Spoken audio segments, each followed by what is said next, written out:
Hello everyone, welcome back this channel. तो हम CPC के ऑर्डर पढ़ रहे थे। ऑर्डर तो हमारा 9 तक कंप्लीट हो चुका है। बीच में हमने 7, 8, 6 छोड़ दिया है, वो हम बाद में कंप्लीट करेंगे। और आज हम ऑर्डर 10 कंप्लीट करने वाले हैं। ठीक है, स्टार्टिंग करेंगे। ऑर्डर 9 अपन कंप्लीट कर चुके हैं। देखना चाहो तो वीडियो आपको मिल जाएगी। ठीक है, तो आप देख सकते हो प्ले लिस्ट में आके। तो आज हम चलिए शुरू करते हैं ऑर्डर 10 से। बहुत ज़्यादा इंपॉर्टेंट है, बहुत एग्जाम पर्पस के हिसाब से आप देखना सकते हो। जो भी इंपॉर्टेंट वगैरह क्वेश्चन आपको लगे तो आप पढ़ सकते हो। मैं बहुत अच्छे से समझाऊंगा जो आपको अच्छे से एग्जाम के पर्पस से अच्छे से समझ में आ सके। ठीक है, तो चलिए शुरू करते हैं। तो हमारा ऑर्डर 10 बात करता है न्यायालय द्वारा पक्षकारों की परीक्षा, यानी कि examination of party by court. ठीक है, यहाँ पे कोर्ट एग्जामिनेशन कर रहा है किसका? पार्टियों का। अब क्या एग्जामिनेशन होगा, चलिए रूल 1 से स्टार्ट करते हैं कि रूल 1 हमारा क्या कहता है। यह पता लगाना कि पक्षकारों के जो कथन है, स्टेटमेंट है, वे स्वीकार किए गए हैं या फिर उनको डिनाई किया गया है, एक्सेप्ट किया गया है या फिर डिनाई किया गया है। यानी कि ये कोर्ट को पता लगाना है। ठीक है, तो हम चलिए शुरू करते हैं। तो यहाँ पे फर्स्ट क्या कहता है कि पहली सुनवाई में, यानी कि जब भी सिविल केसेस में फर्स्ट हियरिंग होगी तो पहली सुनवाई के दौरान न्यायालय जो कोर्ट है प्रत्येक पार्टी को, यानी कि जो भी पार्टी होंगी, वादी होता है और प्रतिवादी होता है सिविल केसेस में। ठीक है, वादी से पूछेगी या फिर प्रतिवादी से या फिर उसके वकील से पूछ सकेगी कि क्या जो विपक्षी है, आपके सामने वाली पार्टी, यानी कि विपक्षी पार्टी है, विपक्षी ने जो फैक्ट अपने प्लेंट में या फिर रिटर्न स्टेटमेंट में लगाए गए हैं, क्या आप उसे एक्सेप्ट करते हो या आप उसे डिनाई करते हो। ये कोर्ट आपसे पूछेगा। किससे? दोनों पार्टियों से। वादी से पूछ सकता है या फिर प्रतिवादी से पूछ सकता है। वादी से पूछेगा तो पूछेगा कि भाई जो डिफेंडेंट बोल रहा है क्या आप उसको एक्सेप्ट करते हो या डिनाई करते हो। और अगर डिफेंडेंट से पूछा जाएगा तो उससे पूछेगा कि वादी ने जो आरोप लगाए हैं, वादी ने आरोप लगाए होंगे वो प्लेंट में लगाए होंगे। ठीक है, तो वादी ने जो आरोप लगाए हैं क्या आप उसे एक्सेप्ट करते हो या डिनाई करते हो। ठीक है, तो ये कोर्ट पूछेगा आपसे फर्स्ट हियरिंग में, इतना ध्यान रखिएगा, पहली जो सुनवाई होगी। अब आगे बढ़ते हैं कि जो बातें पहले से साफ तौर पर स्वीकार मतलब स्पष्ट नहीं है, यानी कि उन्हें ना तो स्वीकार किया है ना उन्हें अस्वीकार किया गया है, उन पर कोर्ट सीधा सवाल पूछ लेगी कोर्ट में। जब कोर्ट रूम में जज साहब बैठे होंगे तो वहाँ पे वादी भी होगा, प्रतिवादी भी होगा, और उनमें ने ऐसा कोई फैक्ट है उनको ना तो उन्हें एक्सेप्ट किया है ना डिनाई किया है, तो उस केसेस में कोर्ट डायरेक्ट उनसे पूछ लेगा कि आप जो एडमिशन करते हो, यानी कि जो फैक्ट सामने वाले ने बोले हैं, क्या आप उसको एक्सेप्ट करते हो या डिनाई करते हो। जो भी आप करोगे उस टाइम पे वो कोर्ट एक रिकॉर्ड में दर्ज कर लेगा कि आपने, मान लीजिए उसने बोला, एग्जांपल लिखा है मैंने, बता देता हूँ कि ए ने एक क्लेम किया कि बी ने 50,000 रुपये उससे उधार लिए हैं। किसने लिए हैं? बी ने 50,000 रुपये उधार लिए हैं ए से। ठीक है, बी ने रिटर्न स्टेटमेंट में कुछ नहीं कहा है इस बारे में। वादी ने आरोप लगाया प्लेंट में 50,000 रुपये मेरे उधार हैं बी पे, और बी रिटर्न स्टेटमेंट दाखिल करता है कोर्ट में और उसमें वो कुछ नहीं बोलता है कि हाँ भाई लेने हैं नहीं लेने हैं, इसकी उधारी है नहीं है, कुछ नहीं बोला। और फर्स्ट हियरिंग जो होगी उस केस की, तो बी से कोर्ट डायरेक्ट उसी टाइम पे पूछ लेगा। क्या पूछेगा कि क्या भाई साहब आपने 50,000 रुपये उधार लिए हैं, और बी बोलेगा नहीं भाई मैंने तो नहीं लिए। हो सकता है हाँ बोल दे, तो यहाँ पे बी बोला है मैंने नहीं लिया, तो कोर्ट इसे डिनाइल के रूप में दर्ज कर लेगा, रिकॉर्ड कर लेगा। यानी कि जब आप प्लेंट में या रिटर्न स्टेट में ऐसा कोई फैक्ट को एक्सेप्ट या डिनाई नहीं करते हो किसी भी तौर पे, और वो जो कंक्लूज़न है उस बात फैक्ट के ऊपर वो खाली पड़ा हुआ है, यानी कि अगर अभी ये चीज़ डिसाइड नहीं की जाएगी कि वो तुम उस पर एक्सेप्ट करते हो या डिनाई करते हो, अगर एक्सेप्ट कर लिया तो उस मुद्दे पे हम बहस नहीं करेंगे, वो टाइम हमारा बचेगा। और अगर आप उसको डिनाई करते हो तो कोर्ट आगे उसी पे बहस करेगी कि भाई लिए थे नहीं लिए थे। तो ये टाइम बचाने के लिए एक तरीका होता है, मैंने लिखा है, मतलब कोर्ट खुद एक्टिव होकर पूछेगी क्या आपने इस बात को मानते हैं या नहीं मानते हो, ताकि विवाद के असली मुद्दे साफ हो जाएं कि हमें एक्चुअल में किस फैक्ट के ऊपर लड़ाई करनी है, बहस करनी है। अगर बोल दिया 50,000 रुपये लेने हैं, सामने वाला बोलता है नहीं भाई मेरे को नहीं देने, तो अब क्लियर हो गया ना कि तुम्हें देने नहीं है, तो इस पर बात करनी है कि 50 दिए थे नहीं दिए थे, इस पर बहस करेंगे। और तुम क्लियर बोल देते कि हाँ भैया मैंने 50,000 रुपये लिए थे, तो यहाँ पे विवाद ही खत्म हो गया। अब लिए थे तो वापस करो, कोर्ट ऑर्डर दे देगा। तो ये चीज़ें स्पष्ट होनी चाहिए कि क्या हुआ था क्या नहीं हुआ था। तो इसलिए टाइम बचाने के लिए आपको डायरेक्ट पूछ लेगा कि भाई आपसे साथ ऐसा हुआ था या नहीं हुआ था। बोलते हैं हाँ हुआ था, तो ठीक है, एक क्वेश्चन हमारा खत्म हो गया, इस पर हम बहस करेंगे नहीं। दूसरे वाले देखते हैं कि भाई आपने ऐसा कुछ किया था, हाँ नहीं मैंने नहीं किया, तो यहाँ पे भी ख़त्म हो गया, ये वाला क्वेश्चन भी ख़त्म हो गया। तो ऐसे हम क्वेश्चन को ख़त्म करेंगे। जितने इशू बनाते हैं ना, जब इशू फ्रेम होते हैं, 1 नंबर इशू, 2 नंबर, 3 नंबर, तो एक इसको सॉल्व हो गया, दूसरी सॉल्व हो गया। अब ये तो एडमिट कर लिया उसने, मान लीजिए। अब ये बचा, इसमें एडमिट नहीं किया, उसने डिनाई कर दिया कि नहीं मैंने ऐसा लिया नहीं है उससे, तो इस पर बहस होगी। ये तो टाइम वेस्ट करने का इस पर ज़रूरत नहीं है। तो ये हमारा रूल 1 कहता है क्लियरली कि जब पार्टी कोर्ट में हाजिर होंगी उस टाइम पे हम डायरेक्ट सीधे तौर पर क्वेश्चन पूछ सकते हैं, अगर वो जो फैक्ट हैं आपने उसके ऊपर कोई क्लियरली अपना स्टेटमेंट नहीं दिया है, ना तो रिटर्न स्टेटमेंट में दिया है, ना ही अपने प्लेंट में दिया है, तो कोर्ट उसी टाइम आपको फर्स्ट हियरिंग में ही आपसे ये क्वेश्चन पूछ सकता है कि आप इसको एक्सेप्ट करते हो और डिनाई करते हो। जो भी आप करोगे उसको कोर्ट रिकॉर्ड में ले लेगा। ठीक है, यहाँ पर रूल 1 हमारा क्लियर होता है। कोई डाउट हो आप पूछ सकते हो। वैसे तो बहुत ज़्यादा ईजी था और इसमें पूछने लायक कुछ है नहीं है। ठीक है, आप कमेंट कर सकते हो, पूछ सकते हो, और वीडियो पसंद आए लाइक कर सकते हो। ठीक है, कोई और स्पेसिफिक ऑर्डर पढ़ना चाहते हो मेरे को कमेंट करके बताइए, हम उस पर वीडियो बनाएंगे। ठीक है। ठीक है, रूल 1 क्या कहता है कि न्यायालय द्वारा वैकल्पिक विवाद समाधान यानी कि एडीआर मतलब अल्टरनेट डिस्प्यूट रेजोल्यूशन, ये वो है जो आपने पढ़ा होगा एलएलबी में। ठीक है, एडीआर के तहत किसी एक तरीके को चुनने के लिए कह सकता है, कौन कह सकता है? न्यायालय। जब भी कोई सिविल सूट आपका चलेगा और फर्स्ट हियरिंग आपकी हो जाएगी, फर्स्ट हियरिंग के बाद जो अपन पिछले रूल में पढ़े थे कि एडमिशन और डिनायल जैसे ही दर्ज हो जाता है, उसके बाद कोर्ट आपसे यानी कि उसके बाद न्यायालय पार्टियों को विकल्प देती है, विकल्प के तौर पर, ऑप्शन के तौर पर कि आप इनको चुन सकते हो। विकल्प के तौर पर ये निर्देश देगी, डायरेक्शन देगी कि वे न्यायालय के बाहर भी मुकदमे को सुलझा सकते हैं, उनमें से कोई एक तरीका चुनें। ठीक है, जैसा कि सेक्शन 89A CPC में बताया गया है। क्या बताया गया भाई? आर्बिट्रेटर हो गया, मीडिएशन हो गया, आर्बिट्रेशन हो गया, मीडिएशन हो गया, कंसिलिएशन हो गया, लोक अदालत हो गया। किसी एक को चुनने का कोर्ट आपको ऑप्शन दे सकता है कि भाई अगर आपको ट्रायल नहीं करना है तो आप इनमें से किसी एक को चुन सकते अपना टाइम बचा सकते हो और अपना जो मैटर है अपना कोर्ट के बाहर ही सॉल्व कर सकते हो। तो आपको कोर्ट को एक विकल्प देगा कोर्ट आपको। ठीक है, आपको मानना ना मानना आपके ऊपर है।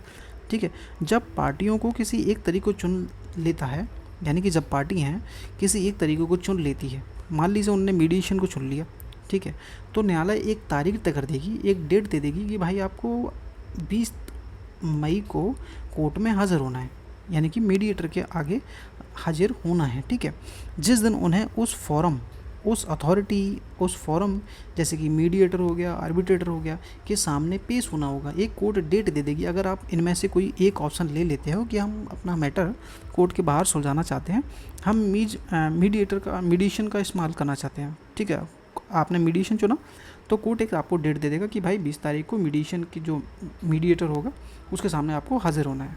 ठीक है, तो आप 20 तारीख को कोर्ट के डेट दे देगा, उसके बाद आपको मीडिएटर के सामने हाजिर होना है, अपना मैटर सॉल्व करवाना होगा। ठीक है, रूल 1A सिर्फ इतना ही कहता है कि आप कोर्ट आपको ऑप्शन देगा कि आप एडीआर के थ्रू भी अपना मैटर सॉल्व करना चाहते हो तो कर सकते हो, हम आपको डेट दे देंगे और वहाँ आप जा सकते हो, ज़रूरी नहीं है कोर्ट में ही ट्रायल चले। अब इसका नोट में डाला है वो समझो कि यदि व्यक्ति एडीआर में जाना नहीं चाहता है, नॉर्मल ट्रायल चाहता है, तो आप अदालत को अपने कारण बता सकते हो। सामान्यतः कोर्ट प्रक्रिया ट्रायल जारी रख सकते हो, सामान्य कोर्ट प्रक्रिया जारी रख सकते हो। ज़रूरी नहीं है आप कोर्ट को कारण बताओ और ज़रूरी नहीं है आप एडीआर में ही मैटर चलाओ, आप चाहो तो अपना ट्रायल जो कंटिन्यू है वो रख सकते हो। ये अपना एक एग्जांपल है छोटा सा, समझ लो कि ए ने बी के खिलाफ 1 लाख रुपए बकाया मांगने का केस किया। ठीक है, एडमिशन हो गया, डिनाइल हो गया। ठीक है, कोर्ट ने पूछा कि क्या आप अदालत के बाहर जो मैटर है उसको सॉल्व करना चाहते हो। ए और बी ने आपस में सहमति बनाई कि अपन जाते हैं नहीं जाते हैं, मीडिएशन का विकल्प चुन लिया दोनों ने। ठीक है, कोर्ट ने अगली तारीख मीडिएटर के सामने पेश होने के लिए तय कर दी कि भाई 20 तारीख को आपको हाजिर होना है मीडिएटर के सामने। तो ये होता है रूल 1A का प्रोसेस कि कोर्ट आपको फर्स्ट हियरिंग यानी कि एडमिशन और डिनाइल होने के बाद कोर्ट आपको एक विकल्प देगा कि आप चाहो तो एडीआर के थ्रू अपना मैटर सॉल्व करवा सकते हो। और एडीआर का जो ऑप्शन है यानी कि सीपीसी का 89(1) में जो आर्बिट्रेशन, मीडिएशन, कंसिलिएशन, लोक अदालत जो ऑप्शन है उनमें से आप किसी एक को चुन सकते हो और अपना मैटर कोर्ट के बाहर सॉल्व करवा सकते हो। तो ये था हमारा रूल 1A। अब चलते हैं नेक्स्ट रूल पे। ये हमारा नेक्स्ट रूल हो गया, रूल 1B।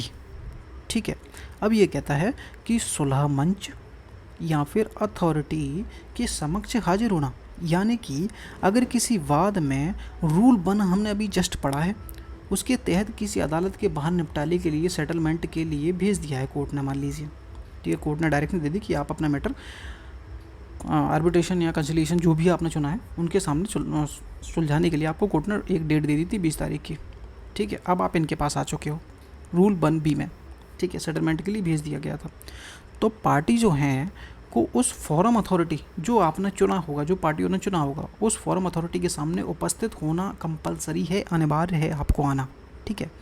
वहाँ पर केस को सुलझाने, कंसिलिएशन की कोशिश की जाएगी, आपके बीच में जो समाधान है उसको करने की कोशिश, जो भी आर्बिट्रेटर होगा, मीडिएशन होगा, मीडिएटर होगा, उसके वो आपको ऐसे मैटर को सॉल्व करने की कोशिश करेंगे, ठीक है। अब इसका एग्जांपल समझो। ए और बी कोर्ट ने मीडिएशन के लिए भेजा 1A के तहत, ठीक है। अब रूल 1B के तहत अनुसार ए बी दोनों ने तय तारीख पर मीडिएटर के सामने उपस्थित होना कंपलसरी होगा। अगर वहाँ से आपको डेट दे दी गई थी मीडिएटर के या फिर कंसिलिएशन जिसके भी सामने आने के लिए आपको डेट दी गई थी, उसके सामने आपको आना पड़ेगा, जिस डेट होगी, ठीक है। अब हमारा ये रूल बी क्लियर होता है। जो नहीं डाउट हो तो आप पूछ सकते हो, डाउट में से हो गए हैं, बहुत ईजी है, ठीक है। रूल 1C समझो कि सुलह प्रयास असफल होने पर क्या होगा, यानी कि आर्बिट्रेशन कंसिलिएशन के लिए आपको भेजा तो था लेकिन मैटर सॉल्व नहीं हो पा रहा है, तो न्यायालय के समक्ष जो उपस्थिति है उसका क्या होगा, समझिए।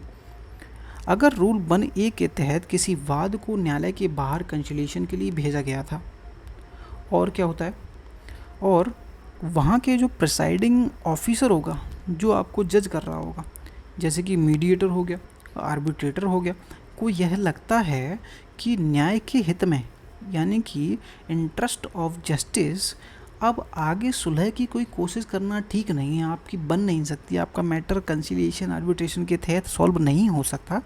किसको लगता है? प्रिसाइडिंग ऑफिसर को ऐसा लगता है, तो वह मामले को फिर से न्यायालय को वापस भेज देगा, जैसे तुम आए थे पैसे वापस चले जाओ, तो हम आपका जो मैटर है सॉल्व नहीं कर पाएंगे। तो ये प्रिसाइडिंग ऑफिसर वापस से कोर्ट को ट्रायल के लिए भेज सकता है, ठीक है, और पार्टियों को डायरेक्शन दे सकता है कि वे 1 तारीख को, 20 तारीख को तो इनके पास आने के लिए बोला था, लेकिन 20 तारीख को जब इनकी सुनवाई हुई, और लेकिन 2-3 दिन चली, मान लीजिए 5 तारीख तक चली और 25 तक चली, ठीक है, और 25 तक चली, 25 को इसको प्रिसाइडिंग ऑफिसर को लगता है कि भाई तुम लोगों के बीच में मैटर सॉल्व तो हो नहीं सकता, मेरे बस की तो नहीं है, ठीक है, तो उसने वापस कमिट कर दिया, जाइए आप जहाँ से आए थे वहीं जाइए कोर्ट में ट्रायल के लिए, और उसने डेट दे दी 30 तारीख की, 30 मई की, तो आपको उस तारीख को कोर्ट के सामने उपस्थित होना होगा, ठीक है। 1C हमारा बस इतना ही कहता है। अब इसका एग्जांपल समझ लो। ए बी के बीच में विवाद सुलझाने के लिए मीडिएटर सेंटर में भेजा गया था। मीडिएटर को लगा कि दोनों के बीच सुलह संभव नहीं है। अब मीडिएटर ने केस को वापस कोर्ट को भेज दिया, जहां ए बी कोर्ट में पेश हो, उनको होना होगा। रूल 2 हमारा कहता है कि पक्षकार या फिर उसके साथ में आया कोई व्यक्ति, उसका भी हम ऑरल एग्जामिनेशन कर सकते हैं, ठीक है। ये रूल 2 हमारा कहता है कि पार्टी का तो हम ऑरल एग्जामिनेशन कर ही सकते हैं, लेकिन अगर पक्षकार के साथ में कोई व्यक्ति आया है, हम उसका भी ऑरल एग्जामिनेशन कर सकते हैं रूल 2 में, ठीक है। रूल 2 का सब रूल 1 कहता है कि पहली जो सुनवाई होगी, फर्स्ट हियरिंग जो होगी, उस पर न्यायालय वाद में जो विवादित मुद्दे होंगे, यानी कि सूट में जो विवादित मुद्दे होंगे, उन्हें पहले स्पष्ट करने के लिए पक्षकारों को मौखिक रूप से क्वेश्चनिंग कर सकता है, ठीक है। यानी कि फर्स्ट हियरिंग में से हम देख चुके थे, फर्स्ट हियरिंग में से वो एडमिशन और डिनाइल ले रहा था, ठीक है। अब क्या है, वो फर्स्ट हियरिंग जैसे ही वो डिनाइल वगैरह ख़त्म हो जाएगा, उसके बाद ये क्या करेगा, जो इशू हैं, जो मैटर है उसमें जो इशू हैं उनको स्पष्ट करने के लिए ये पार्टियों से पूछताछ करेगा, यानी कि पक्षकारों की मौखिक रूप से क्वेश्चनिंग कर सकता है, ताकि उसे असलियत का पता चले, ठीक है। जो स्वयं उपस्थित हों, यानी कि जो कोर्ट में खुद आए हों, उनका ही ओरल एग्जामिनेशन किया जा सकता है। अब जो आया ही नहीं उसका कैसे होगा, ठीक है। तो यहाँ पे जो उपस्थित हों उनका ओरल एग्जामिनेशन कोर्ट कर सकता है रूल 2 के सब रूल 1 में, ठीक है।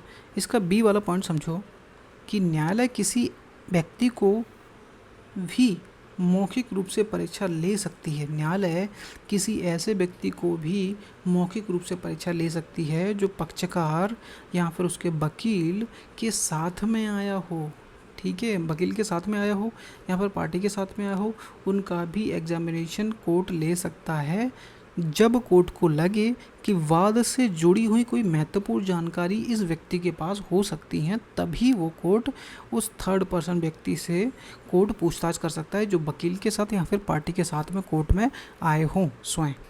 ठीक है, सब रूल 2 हमारा कहता है कि वाद की सुनवाइयों में, यानी कि सबसेक्वेंट जो, यानी कि एक हियरिंग हो गई, अब जो बाद में दूसरी हियरिंग हुई है, ठीक है, उसको हम सबसेक्वेंटली बोलते हैं। एक हियरिंग हो चुकी है, उसके सेकंड हियरिंग, जैसे 1 तारीख को थी और फिर सेकंड हियरिंग 5 तारीख को है, तो उसकी बात कर रहा है। सेकंड सबसेक्वेंट हियरिंग में न्यायालय फिर से किसी पक्षकार को या फिर उसके साथ आए व्यक्ति को मौखिक रूप से परीक्षा ले सकता है। जरूरी नहीं है फर्स्ट हियरिंग के दौरान ही उसे ओरल एग्जामिनेशन लेना है। सबसेक्वेंट में भी, यानी कि आफ्टर जो होती हैं उसमें भी आप ओरल एग्जामिनेशन पार्टी का या फिर उसके साथ जो कोई व्यक्ति आया हो उसका भी हम ओरल एग्जामिनेशन कर सकते हैं।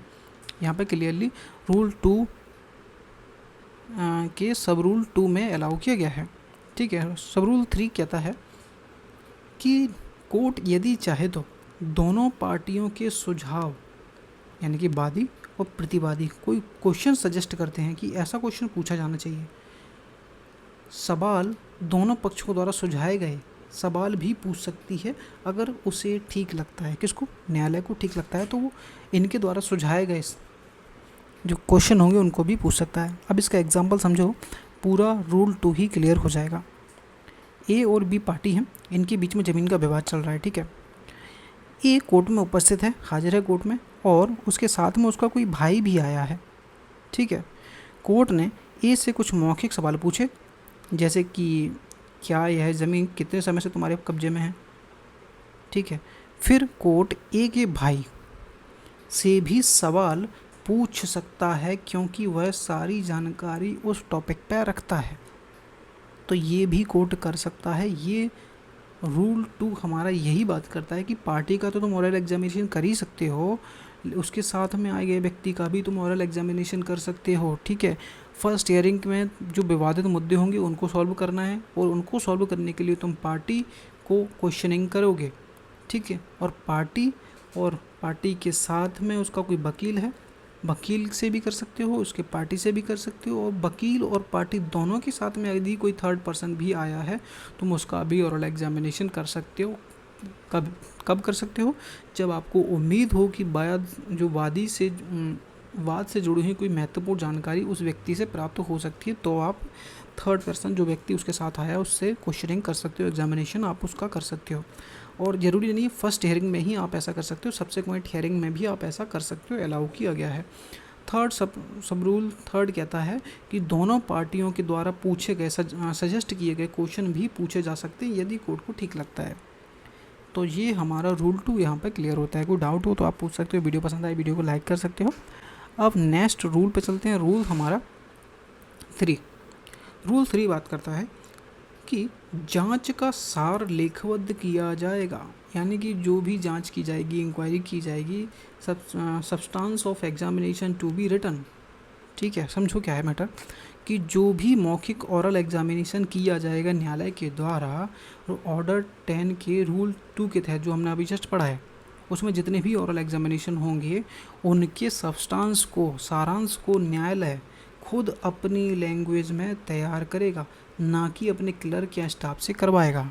ठीक है, उसको खुद ही ऐसा तैयार करना है और उसे रिकॉर्ड का हिस्सा बनाया जाएगा। जो भी ओरल एग्जामिनेशन के दौरान जो भी पूछा जाएगा उसको रिटर्न में जो जज है वो लिखेगा। ठीक है, तो ये हमारा रूल 3 भी यहाँ पे क्लियर होता है। डाउट तो हो गई नहीं, बहुत सिंपल था। ठीक है, यानी कि ऑर्डर 10 के रूल 2 में जो भी आप पूछताछी कर रहे हो, भले ही आप ओरल कर रहे हो एग्जामिनेशन, लेकिन जो भी आप पूछताछी करोगे उसको रिटर्न किया जाएगा, क्योंकि रिटर्न करने के लिए अलाउ किया गया है आपको रूल 3 में कि आपको एज आ ओरल एग्जामिनेशन करते के टाइम सभी सब्सटेंस को लिखना होगा। तो ये रूल हमारा क्लियर होता है 3। अब रूल 4 पर चलते हैं। रूल 4 हमारा लास्ट रूल है, बहुत ज़्यादा इम्पोर्टेंट है, इसको समझते हैं भाई। रूल 4 हमारा किस बारे में बात करता है? रूल 4 हमारा बात करता है कि यदि एडवोकेट के द्वारा उत्तर देने से मना करने पर या फिर उसकी असमर्थ होने की स्थिति में क्या परिणाम निकलेंगे। इनसे भाई साहब से कुछ एग्जामिनेशन किया, क्वेश्चन पूछे गए, इन्होंने जवाब नहीं दिया, तो उसका क्या नतीजा निकलेगा। रूल 4 हमारा बात करता है, समझिए। रूल 4 का सब रूल 1 कहता है कि यदि किसी पार्टी से या फिर यदि किसी पक्षकार का वकील या फिर उसके साथ में आए गए व्यक्ति कोई महत्वपूर्ण प्रश्न का उत्तर नहीं देते हैं, इसमें से दो पार्टी का नाम नहीं है, इतना याद रखना, पक्षकार का नहीं है, ठीक है। यहाँ पर सिर्फ पक्षकार के वकील और उस पक्षकार के वकील के साथ में कोई व्यक्ति आया है उसकी बात कर रहा है, ठीक है। उससे कोई इम्पोर्टेंट क्वेश्चन पूछा गया कोर्ट के द्वारा, उसने उसका उत्तर नहीं दिया या फिर मना कर दिया है, ठीक है। तो अब क्या होगा, यदि न्यायालय को लगता है कि पार्टी खुद उस प्रश्न का उत्तर दे सकती है, यानी कि इन लोगों को तो पता नहीं है, हो सकता है नहीं पता हो, तो हम कोर्ट को लगता है कि भाई जो पार्टी है केस की उसको पता होगा ज़रूर, तो न्यायालय ऐसी सुनवाई को एडजर्न कर देगा, ठीक है, पोस्टपोन कर देगा, एडजर्न कर देगा अगली तारीख के लिए। 1 तारीख को सुनवाई चल रही थी, ठीक है, उसने क्वेश्चन पूछा वकील से या फिर वकील के साथ जो आया व्यक्ति से, उसने नहीं बताया, और कोर्ट को लगता है कि भाई जो मेन पार्टी है केस की उसको पता होगा, तो कोर्ट उसने एडजर्न कर दिया उस दिन और उसने 5 तारीख की डेट दे दी, 5 तारीख को पार्टियों को आना है, क्योंकि इन्होंने तो मना कर दिया भाई, वकील के साथ और वकील के साथ दोनों ने, तो उस केसेस में अब पार्टी को बुलाया जाएगा, एडजर्न कर दिया डेट, 5 तारीख की डेट दे दी है।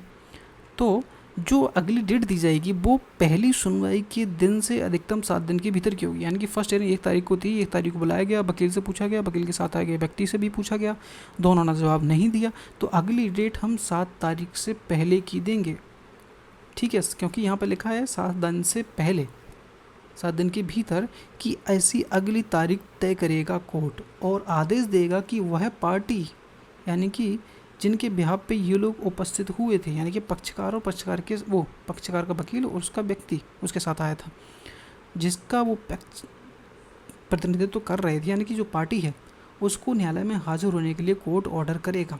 तुम नहीं दे रहे जवाब, कोई बात नहीं, हम तुम्हारी पार्टी को ही बुला लेंगे, उसको हाजिर होना है अगले 7 दिन के भीतर जो भी डेट देगा, 2 दिन बाद दे दे डेट, 3 दिन बाद की डेट दे दे, ठीक है।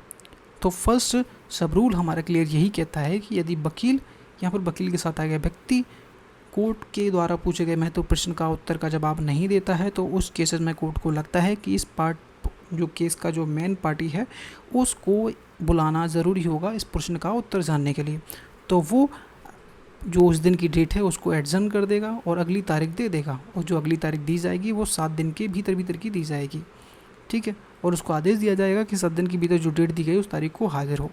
अब सब रूल 2 देखते हैं कि अगर वह पार्टी फिर भी नहीं आती है, इनको डेट दी थी 5 तारीख की, ठीक है, पक्षकार को, लेकिन भाई बंदा नहीं आता है और कोई वैध कारण भी नहीं बताता है कि भाई मैं इस कारण से नहीं आ पाया था, बीमार हो गया था, कोई सफिशिएंट रीज़न भी कोर्ट को नहीं बताता है, तो कोर्ट को आता है गुस्सा और उसके अगेंस्ट में ही डिक्री पारित कर देता है जो पार्टी नहीं आई है उसके अगेंस्ट में, ठीक है, या फिर और कोई सफिशिएंट कार्रवाई न्यायालय कर सकता है, जैसे कि मुकदमे को खारिज भी कर सकता है अगर वादी के मैटर की बात की जाए तो, ठीक है। तो ये हमारा रूल 4 हमारा क्लियर होता है, यहाँ पर रूल 10 भी हमारा कंप्लीट ख़त्म होता है। वीडियो पसंद आए वीडियो को लाइक करना, चैनल को सब्सक्राइब करना, और हम इसका एग्जाम्पल भी क्लियर समझ लेते हैं। एग्जाम्पल है, वादी बी का वकील कोर्ट में मौजूद है, वादी है, बी का वकील कोर्ट में हाजिर है, मौजूद है। कोर्ट पूछता है कि क्या बताइए भाई, क्या वादी को उस संपत्ति की रजिस्ट्री दिखाने के लिए नोटिस मिला था या नहीं मिला था। वकील भाई साहब कहते हैं कि मुझे इस बारे में कोई नॉलेज नहीं है, मुझे नहीं पता। कोर्ट को लगता है कि वादी खुद उसका उत्तर दे सकता है, क्योंकि वकील को नहीं पता है तो हो सकता है वादी को पता हो। तो जो कोर्ट है अगली तारीख दे देगी, नेक्स्ट डेट देगी कि भाई 7 दिन के भीतर की होगी, 1 तारीख को हियरिंग चल रही थी, तो इसका मतलब नेक्स्ट डेट की होगी 7 दिन के भीतर की होगी। 6 तारीख भी दे सकता है, 5 तारीख भी दे सकता है, 4 तारीख भी दे सकता है, 3 तारीख भी दे सकता है। तो 7 दिन के अंदर अंदर उसको नेक्स्ट डेट देनी पड़ेगी, 7 दिन के भीतर। और कहेगी कि बी खुद उस तारीख को कोर्ट में हाजिर हो। अगर बी अगली तारीख पर बिना कोई पर्याप्त कारण किए नहीं आता है तो कोर्ट उसके अगेंस्ट में डिग्री पारित कर सकता है या फिर जो सूट है उसको डिसमिस कर सकता है। ठीक है, ये रूल 4 हमारा था। कोई डाउट हो पूछ लेना, ठीक है। नहीं समझ में आया हो कमेंट कर सकते हो, कोई और स्पेसिफिक ऑर्डर पढ़ना हो तो आप बता सकते हो, ठीक है। तो सब्सक्राइब और लाइक ज़रूर करना। मिलते हैं नेक्स्ट वीडियो में। Thank you.